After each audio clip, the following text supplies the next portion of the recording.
సాధారణంగా మన దేశంలో జాతీయ సెలవు దినాలు, పండుగ వేళ, ఎన్నికల పోలింగ్, ఎలక్షన్ రిజల్ట్ వేళ మద్యం దుకాణాలు బంద్ చేస్తారు. మద్యం మత్తులో గొడవలు చేస్తారనే ఉద్దేశంతో ప్రభుత్వాలు ముందుగానే డ్రై డేగా డిక్లేర్ చేస్తారు. ఈ క్రమంలో తాజాగా ఈ ఏడాది జనవరి 22వ తేదీన మద్యం దుకాణాలు, బార్లు మూసివేయనున్నట్లు ప్రభుత్వం ప్రకటించింది. అయితే తెలుగు రాష్ట్రాల్లో కాదు, ఛత్తీస్గఢ్ రాష్ట్రంలో జనవరి 22న రాష్ట్ర వ్యాప్తంగా ఉన్న మద్యం దుకాణాలు, బార్లు మూసివేయాలని ఛత్తీస్గఢ్ ముఖ్యమంత్రి విష్ణుదేవ్ సాయి ప్రకటించారు.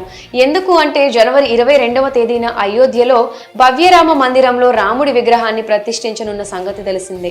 ఈ కార్యక్రమానికి సమయం దగ్గర పడుతూ ఉండటంతో ప్రభుత్వం శరవేగంగా ఇందుకు సంబంధించిన ఏర్పాట్లు చేస్తుంది. ఈ క్రమంలోనే జనవరి 22వ తేదీన ఛత్తీస్గఢ్ లో డ్రై డేగా అమలవుతుందని ఆ రాష్ట్ర ముఖ్యమంత్రి విష్ణుదేవ్ సాయి ప్రకటించారు. అంటే ఆ రోజు రాష్ట్ర వ్యాప్తంగా ఎక్కడా మద్యం విక్రయాలు జరగకూడదని ఆదేశాలు జారీ చేశారు.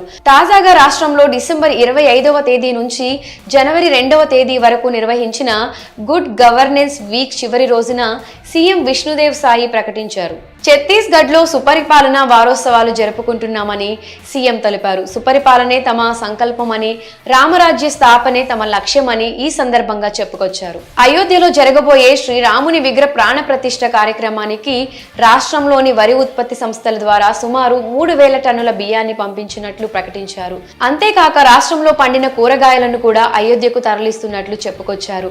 అయోధ్యలో దివ్యమైన రామ మందిరంలో జనవరి 22వ తేదీన శ్రీరాముని విగ్రహ ప్రాణ ప్రతిష్ఠ కార్యక్రమం జరగనుంది. దీనికోసం ఇప్పటికే గర్భగుడిలో ప్రతిష్టాపన చేయనున్న శ్రీరాముడి విగ్రహాన్ని ఎంపిక చేసినట్లు తెలుస్తోంది.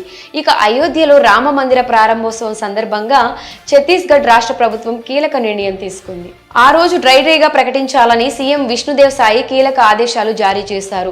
అయోధ్యలో రామాలయం ప్రారంభోత్సవానికి ముస్తాబవుతున్న నేపథ్యంలో దేశంలోని ప్రజలు భవ్యరామ మందిర నిర్మాణానికి తమ వంతు సహాయాన్ని అందజేస్తున్నారు.